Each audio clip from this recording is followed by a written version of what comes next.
नमस्कार दोस्तों, यहाँ पर हम लोग एमए हिंदी फोर्थ सेमेस्टर में जो पेपर आपका फर्स्ट होता है आधुनिक काव्य जो कि छायावाद तक, यहाँ पर देखेंगे कैसे क्वेश्चन आपके पूछे जाते हैं। और देखिए यहाँ पर ये जो आपका पेपर है वो 21-22 का है, लेकिन अगर यहीं पर आपका 2022-23 का हो जाएगा तो थोड़ा सा परिवर्तन हो गया है। क्या परिवर्तन हुआ है कि जो अब आपको समय दिया जाता है 2 घंटे का दिया जाता है और जो आपके मार्क्स होते हैं वो आपके 75 के होते हैं। ठीक है, क्वेश्चन की संख्या भी आपकी कम कर दी गई है। ठीक है, तो बस आपको यहाँ पर देखना है कि क्वेश्चन कैसे पूछे जाते हैं। ठीक है ना, तो देखिए जैसे यहाँ पर दिया गया है अति लघु उत्तरीय प्रश्न में जो कि आपका खंड है, कह रहे हैं सभी प्रश्न अनिवार्य है, प्रत्येक प्रश्न का उत्तर 100 शब्दों में होना चाहिए। लेकिन अगर 2022 के बाद आप लोग एमए कर रहे हैं, 23 में कर रहे हैं, तो अब आपको क्या मिलेगा, यहाँ पर आपको इतने क्वेश्चन नहीं करने हैं। आपको क्या करना है, 5 प्रश्न आपके आएंगे जिसमें से 3 करना होगा और 3 नंबर का आपका होगा, और हर एक प्रश्न आपको 50 शब्द में लिखना होगा। ठीक है, कैसे क्वेश्चन बनते हैं, देखिए पहला क्वेश्चन दिया गया है कि महादेवी वर्मा के कृतित्व पर परिचय दीजिए, ऐसा प्रश्न आपका है। नेक्स्ट प्रश्न आपका दिया गया है कि हरिवंश राय बच्चन का साहित्यिक परिचय देते हुए उनकी प्रमुख रचनाओं का उल्लेख कीजिए। नेक्स्ट क्वेश्चन दिया गया है प्रगतिवाद से क्या आशय है, पंत के काव्य में प्रगतिशील तत्वों का उल्लेख कीजिए। अगला प्रश्न आपका दिया गया है कुकुरमुत्ता कविता का प्रतिपाद्य स्पष्ट कीजिए।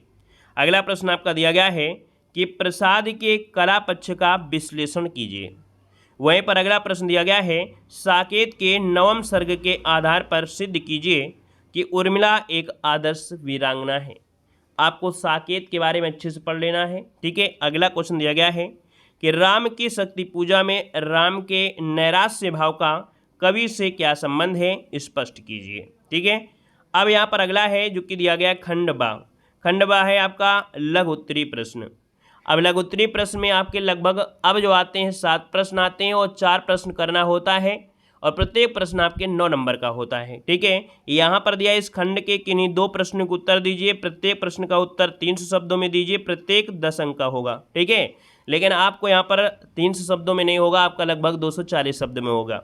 यहाँ पर देखिए आपका पद्यांश दिया गया है, कह रहा है पद्यांशों में से किन्हीं 2 का प्रसंग व्याख्या करना है।